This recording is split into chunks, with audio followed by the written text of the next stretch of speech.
નમસ્કાર, સર્ચ ગુજરાતમાં તમારું સ્વાગત છે। હવામાન વિભાગની આગાહી અનુસાર આગામી 10 દિવસ દરમિયાન સમગ્ર ગુજરાતમાં કાળઝાળ ગરમી અને હીટવેવની સ્થિતિ રહેવાની શક્યતા છે।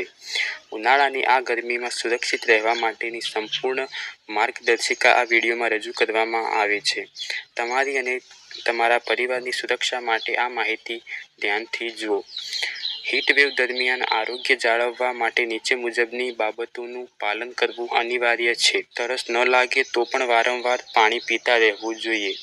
બપોરે 12 થી 4 વાગ્યાના સમયગાળા દરમિયાન બિનજરૂરી બહાર નીકળવાનું ટાળવું। હંમેશા હળવા રંગના ઢીલા અને સુતરાઉ કપડાં પહેરવાનો આગ્રહ રાખવો।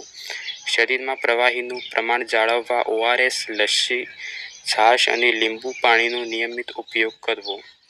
જો માથું દુખે કે ચક્કર આવવા જેવા લક્ષણો જણાય તો વિલંબ કર્યા વગર તરત જ ડૉક્ટરનો સંપર્ક કરવો। બહાર જતી વખતે રાખવાની સાવચેતી।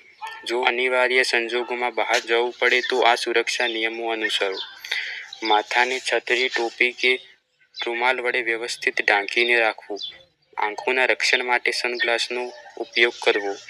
પાણીની બોટલ હંમેશા તમારી સાથે રાખવી। ક્યારેય પણ ખુલ્લા પગે બહાર ન નીકળવું। હંમેશા યોગ્ય ચંપલ કે બૂટ પહેરવા। હાઇડ્રેશન જાળવવા માટે નીચેના મુજબના ફળોનો આહારમાં સમાવેશ કરવો હિતવાહ છે। તરબૂચ, આમાં 90% થી વધુ પાણી હોય છે, જે શરીરનું હાઇડ્રેશન જાળવે છે। કાકડી, તે શરીરને આંતરિક ઠંડક આપે છે અને પાચન પ્રક્રિયામાં મદદરૂપ થાય છે। નાળિયેર પાણી, જે શરીરને જરૂરી ઇલેક્ટ્રોલાઇટ્સ પૂરા પાડે છે। કેરી અને સંતરા, આ સિઝનલ ફળો એનર્જી બૂસ્ટ કરે છે અને વિટામિન સી પૂરું પાડે છે। શું કરવું અને શું ન કરવું? વધુ પડતી ચા, કોફી અને સોડાનું સેવન ટાળવું જોઈએ। તેની જગ્યાએ પુષ્કળ પાણી અને લિક્વિડ ડ્રિંક્સ પીવા જોઈએ। બપોરના સખત તડકામાં શારીરિક શ્રમ કરવો જોઈએ નહીં।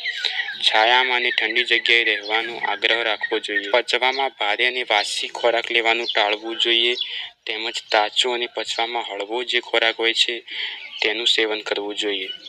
પ્રાણીઓને ક્યારેય તડકામાં બાંધી રાખવા નહીં। પાલતુ પ્રાણીઓને સુરક્ષિત છાયામાં રાખવા જોઈએ। તમારી સાવચેતી જ તમારી સાચી સલામતી છે। આ વિડીયો વધુમાં વધુ લોકો સુધી શેર કરો જેથી દરેક નાગરિક હીટવેવ સામે રક્ષણ મેળવી શકે।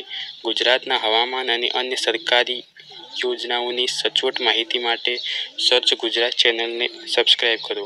સુરક્ષિત રહો, સાવચેત રહો। જય હિન્દ।